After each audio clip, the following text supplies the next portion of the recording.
I looked at quite a lot of van conversions, and the big question seems to be, do you want to live in your van or out of your van? We are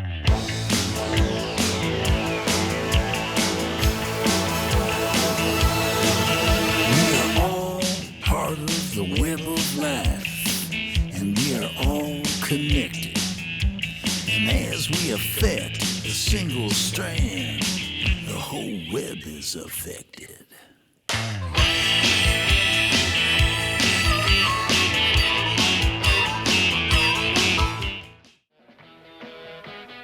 With the weather in Southern California being so nice and only having a small van that I can't comfortably stand up in, I opted for living out of my van.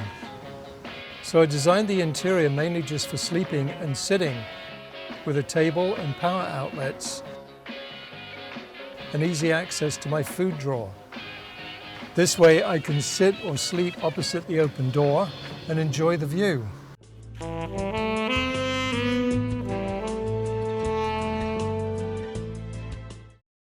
I wanted to make good use of the area behind the back seat, so I built a slide-out kitchen. I started with a simple rectangular box, which I slid into a side rail, lining it up with a corner anchor. A coach bolt goes through the anchor and is held in place with a wing nut. Next, I built a slightly smaller box with a sink set into the top. I mounted heavy-duty sliders into the boxes. The second box has a shelf with a hole for the drain and a butane gas bottle mounted in the corner. It was critical to get the dimensions exactly right so that box 2 slides perfectly inside box 1.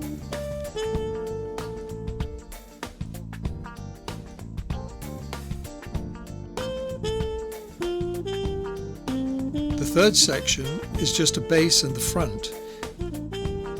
It too has sliders and fits inside the second box, so both sections slide in and out.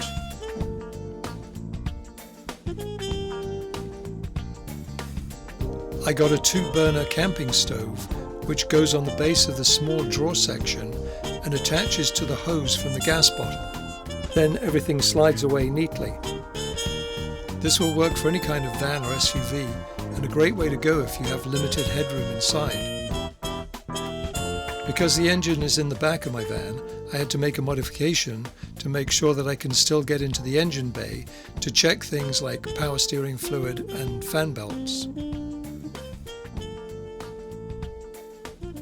The fridge goes in next. It connects into the auxiliary power supply with a 12-volt plug and is held in place with a bungee cord. It opens at the top for easy access, and there's lots of space inside for food and drinks.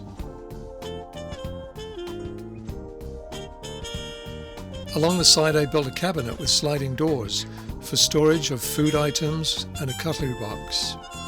Another essential, a bottle opener. I mounted a paper towel holder and power outlets for USB and 12-volt charging. The voltmeter is for the auxiliary battery. So here we have it. Open the rear hatch door and slide out the kitchen with the 2-burner stove and sink. The pans store underneath the sink on the shelf.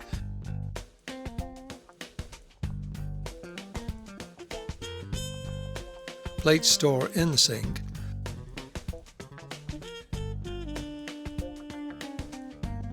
Water jug on top for washing stuff.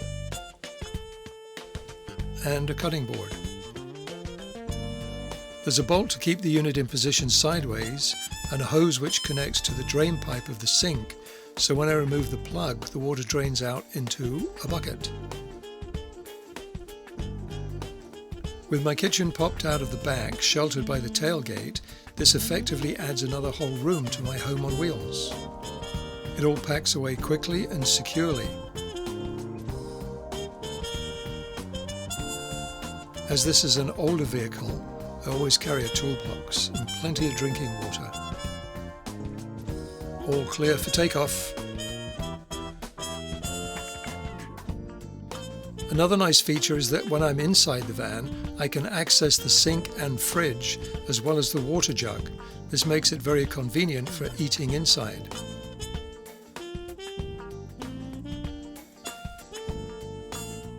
Now, what shall I have to eat?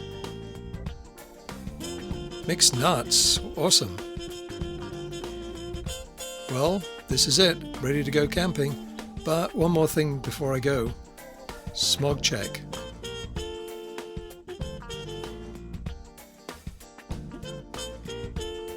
After all that work, I just pray it passes.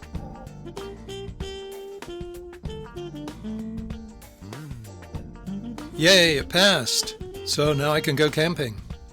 Because in the end, you won't remember the time you spent working in the office or mowing your lawn. Climb that goddamn mountain. Jack Kerouac said that.